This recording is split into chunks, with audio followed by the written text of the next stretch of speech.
Eh, Acá, cuando Nillo-san les dice viven más de 100 años, y de alguna manera incluye la edad como, como un valor que, bueno, va a poner también en crisis lo belga o lo europeo o el modo de concebir a los ancianos, a los adultos mayores, también juega y lo hace, como acabamos de ver, en relación con Castafiore, que es también este personaje del Tintín, del Tantán, que decíamos la semana pasada, que es esta historieta, aventura, clásica, identitaria, nacional, francesa, etcétera, donde hay un solo personaje femenino, esta Castafiore, que en todo caso está ridiculizado, que es una mujer que no tiene virtudes o las mismas virtudes que tienen los varones. Entonces fíjense qué espacio interesante, crucialmente intertextual,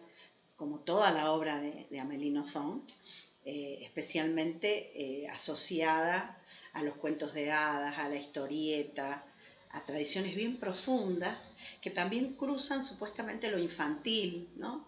Lo que en el siglo XXI, finales del XX ya, sería la literatura de jóvenes, de niños, en el siglo XX ya, como un nicho particular diferente de la literatura, ¿no? Entonces ella también lo va a cuestionar, lo va a poner en movimiento en relación a esas preguntas sobre las edades para leer qué cosa, ¿no? Que también lo trabajamos bastante las que me acompañaron en el verano, que también están acá, acompañándome en la virtualidad de la ronda, Liliana Bodog, ¿no? En la obra que especialmente El espejo africano, Elisa, Una rosa inesperada, etcétera, que parecieran ser obras solo juveniles, y bueno, ahí entramos en estos de los catálogos excluyentes, ¿no? que puede tener una obra de ficción. Y aquí claramente aparece simbolizado en esta ridícula carpa tan admirada, con esta idealización, adoración de los del niño en sentido clásico, justamente niño masculino, el día del niño, esta cosa claramente, ¿no es cierto?, heteronormada y por supuesto y machista, que supone esta síntesis en el masculino, y ella en estas pequeñas preguntas, en este paseo casi absurdo, casi de un paso de comedia absurda, ella va, ¿no?, a ver estas carpas con su nana y se va enterando de cosas que no le cierran para que para nada el mes del niño la contenga, ¿no? Ella queda fuera. Entonces, Nillo-san dice, y lo dice con admiración, con respeto, ¿no? En un tono de absoluto respeto, dice, viven más de 100 años. No estaba muy segura de que eso fuera algo de lo que presumir. La longevidad no era un fin en sí mismo. Para una criptómera, vivir largamente suponía tener tiempo de asentar un reino, de suscitar la admiración y el reverenciar temor ante semejante monumento de fuerza y paciencia. Para una carpa, ser centenaria significaba revolcarse en una adiposa duración, suponía criar moho con la fangosa carne de pez de aguas estancadas. Hay algo todavía más repugnante que la grasa joven, la grasa vieja. Me abstuve de expresar mi opinión. Regresamos a casa. Nillo-san aseguró a los míos que las carpas me habían encantado. No la desmentí, cansada ante la idea de exponerle mis puntos de vista. André, Hugo, Juliet y yo nos bañábamos juntos. Los dos enclenques granujas se parecían a todo menos a las carpas, ¿no? El absurdo que sea el mes de los niños, del niño, y estos sean los niños que ella tiene para comparar. Eso no les impedía ser feos, quizá ese era el punto en común originario de aquel símbolo, estar en posición de algo feo. Las chicas nunca habrían podido ser representadas por un animal repugnante. Le pedí a mi madre que me acompañase al acuario. Curiosamente era incapaz de pronunciar la palabra acuario, de Kobe, uno de los más famosos del mundo. A mis padres les sorprendió muchísimo aquella pasión ictiológica. Una vez más acá han visto con toda la terminología cientificista, ella también cruza el reino animal, el reino vegetal. También esto es una forma de poner en crisis siempre la supremacía humana sobre el resto del mundo, ¿no? Bueno, los padres se quedan helados de que no hablaba, de que berrinchaba, de que de pronto hablaba en francés y en japonés sin problema, y de que al cambiarla de habitación casi se cae, que dormía con la hermana, etc. A esta nueva pasión, los padres están súper sorprendidos. Solo deseaba comprobar si todos los peces eran tan feos como las carpas. Permanecí durante largo rato observando la fauna de aquellos amplios y acristalados estanques. Descubrí animales más encantadores y agraciados que otros. Algunos eran fantasmagóricos, como el arte abstracto. Un creador habría gozado con tanta elegancia importable y sin embargo allí estaba al alcance de la mano. Mi conclusión fue inapelable. De todos los peces, el más inepto, el único que era inepto, era la carpa. Me reí para mis adentros. Mi madre vio cómo disfrutaba. Esta pequeña estudiará biología submarina, decretó con sagacidad. ¿Se acuerdan que ya su papá, cuando ella dijo la palabra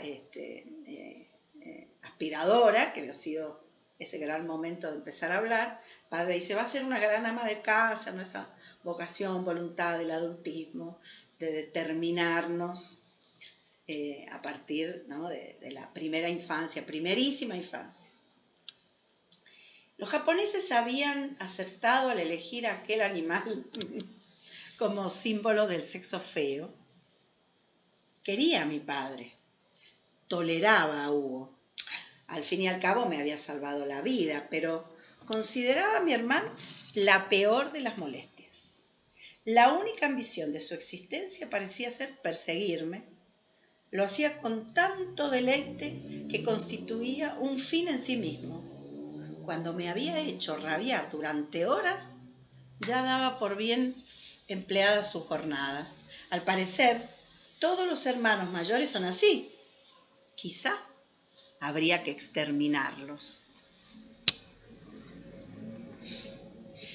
Con junio llegó el calor. Me pasaba el día en el jardín y solo lo abandonaba a mi pesar para dormir. El primer día del mes, el mástil y la bandera piscícola, hasta me cuesta decir la palabra, piscícola, fueron retirados. Los chicos ya no eran merecedores de honor alguno, terminó en el mes de mayo. Era como si hubieran echado abajo la estatua de alguien que no me gustara. Se acabaron las carpas en el cielo. Junio me resultaba todavía más simpático. La temperatura permitía los espectáculos al aire libre. Me anunciaron que todos estábamos invitados, chan, chan, chan, chan, a escuchar cantar a mi padre. Esta parte se las vengo prometiendo, esta parte de cada padre se las vengo prometiendo desde que empezamos a leer. Así que atenti porque viene ahora. Este mes de junio traía la sorpresa, ¿no? De que habían invitado al padre, que iban a ir a escuchar al padre cantar. La temperatura permitía los espectáculos al aire libre. Releo, me anunciaron que todos estábamos invitados a escuchar cantar a mi padre. Papá canta. Canta no. ¿Y eso qué es? Ya lo verás. Ustedes saben que Japón profundo, ¿no? Cultura ancestral, que es la cultura no, ¿no? La cultura no tiene manifestaciones de canto, de baile, de danza, y ya van a ver la relación que tiene acá su papá con la cultura no y la forma en que la autora homenajea a la cultura no a través de esta incursión que hace su papá, que canta no. ¿Y eso qué es? Entonces le dicen, ya lo verás. Nunca había oído cantar a mi padre. Se aislaba para sus ejercicios, o quizás los practicaba en su escuela junto a su maestro de no. 20 años más tarde me enteré de cuál fue la singular casualidad que hizo que el responsable de mis días, al que nada predisponía para una carrera lírica, se convirtiera en cantante de no. Había desembarcado en Osaka en 1967 en calidad de cónsul de Bélgica. Era su primer destino asiático y aquel joven diplomático, ¿no?, que era su papá, de 30 años, había experimentado hacia aquel país un flechazo recíproco. Japón se convirtió y siguió siéndolo en el amor de su vida. Con el entusiasmo del neófito quería descubrir todas las maravillas del imperio. Como todavía no hablaba la lengua local, una brillante intérprete nipona lo acompañaba a todas partes. También le hacía de guía y de iniciadora en las diferentes formas de artes nacionales. Al comprobar hasta qué formas era abierto de espíritu, ¿no?, el padre queriendo, así como Japón le agradaba a él quería agradar a Japón, ¿no? También quería que ese flechazo fuera recíproco. Entonces, al comprobar hasta qué punto era abierto de espíritu, se le ocurrió mostrarle una de las joyas menos accesibles de la cultura tradicional a esta intérprete. Dijo, este señor merece saber del no, ¿no?, de la cultura no. En aquella época los occidentales se mostraban tan cerrados al no como abiertos al kabuki, ¿no? Que también acaba de criticar la moda que posicionó el kabuki y que, bueno, dentro del teatro, de la composición, de la danza, esto es muy claro, ¿no? Como el no siguió siendo algo que estaba oculto, algo que era solo perceptible y comprensible en la dimensión espiritual de los propios japoneses, y como sin embargo otras formas se transformaron en formas de exportación, en escuelas que se vendieron, muy propio también de los 60 y de los 70, donde de alguna manera se abre un oriente, un determinado oriente, y que esas formas orientales se consumen, podríamos decir así, dentro del arte, de la cultura, del teatro, del cine.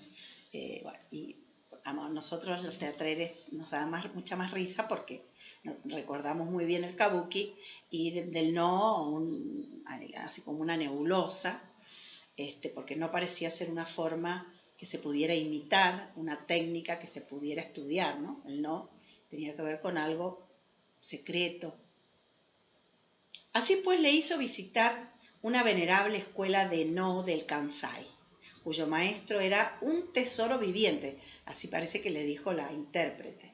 Mi padre tuvo la sensación de haber retrocedido 1000 años en el tiempo.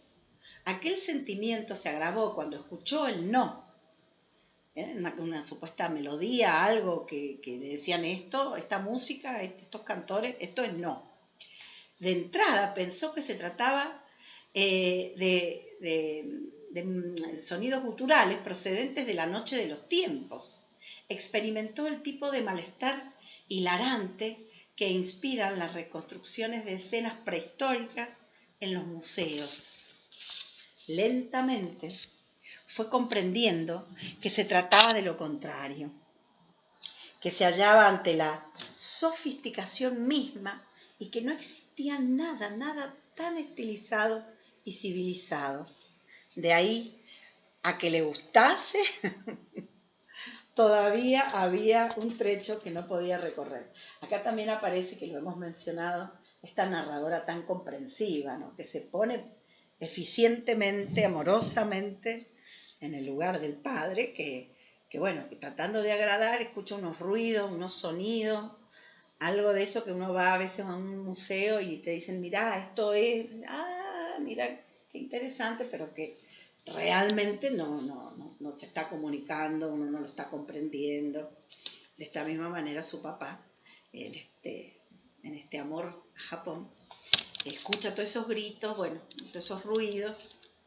A pesar de aquellos extraños decibelios que lo asustaban, mantuvo la expresión afable y encantada de un auténtico diplomático. Al final de la melopea, que por supuesto se alargó durante horas, no manifestó ni un ápice del aburrimiento que había experimentado. Mientras tanto, su presencia había provocado la perplejidad de toda la escuela. El viejo maestro de No acabó plantándose ante él para decirle: «Honorable huésped, es la primera vez que un extranjero penetra en estos lugares. ¿Puedo pedirle su opinión acerca de los cantos que acaba de escuchar?». La intérprete hizo su trabajo.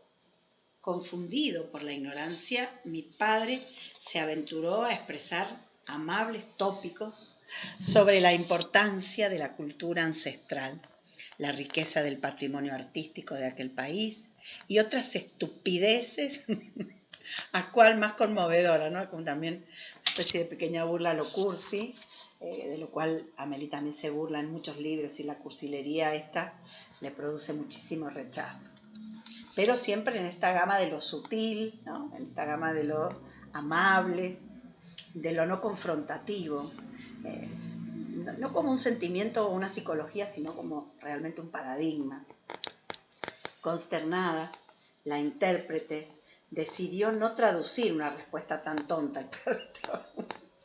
Así pues, aquella japonesa culta sustituyó la opinión del responsable de mis días por la suya propia y la expresó con las palabras justas. A medida que iba traduciendo, el viejo maestro abría cada vez más los ojos. ¿Cómo? Aquel ingenuo blanco que apenas acababa de desembarcar y escuchaba No por primera vez había comprendido la esencia y la sutileza de aquel arte supremo. Con un gesto impensable en un nipón y mucho menos en un tesoro viviente, tomó la mano del extranjero con solemnidad y le dijo: «Honorable huésped, usted es un mago, un ser excepcional. Tiene que convertirse en mi alumno». Y como mi padre es un excelente diplomático, contestó en el acto, por mediación de la dama, de la intérprete: «Era mi más preciado deseo». ¡Charán! Ahí lo voy a dejar por esta semana. Fíjense acá cuántos planos de sentido disparados. El respeto por la ancestralidad, la dificultad del extranjero colonizador de comprender, y también los equívocos de la lengua, ¿no? Como les hablaba hace ya 2 o 3 clases, este juego que iniciaron, este juego tan profundo que iniciaron los absurdistas, sobre la base de la filosofía existencialista, de cuestionar realmente si el lenguaje comunica, qué comunica, cómo comunica, entre quiénes comunica y lo que implica el lenguaje, ¿no? Acá también me recuerda, aunque uno está lejos, pero esta conexión con la Malinche, ¿no? Con las mujeres que tuvieron la condición y la posibilidad de ser traductoras. La Malinche, ¿se acuerdan que también había sido un personaje que habíamos atravesado fuertemente en la ronda lectora del 2019, de la mano de la mexicana Rosario Castellanos, de alguna manera sacando el mito de la Malinche para poner en verdad a una intelectual que podía traducir, ¿no? Y que de alguna manera era intermediaria entre las culturas. Así que bueno, como les había prometido, les había hecho 2 promesas al empezar. El amor por su hermana Juliette, que ya quedó demostrado cuando una duerme por la otra, ella la ve tan bella que Juliette duerme por ella. Y finalmente esta incursión artística, singular, de su papá diplomático en el Japón profundo, que es ese Japón que también estábamos presentando, pero con otra mirada, ¿no? La mirada de esta niña tuvo Dios, Amélie, en la metafísica de los tubos. Bueno, les veo, espero la semana que viene.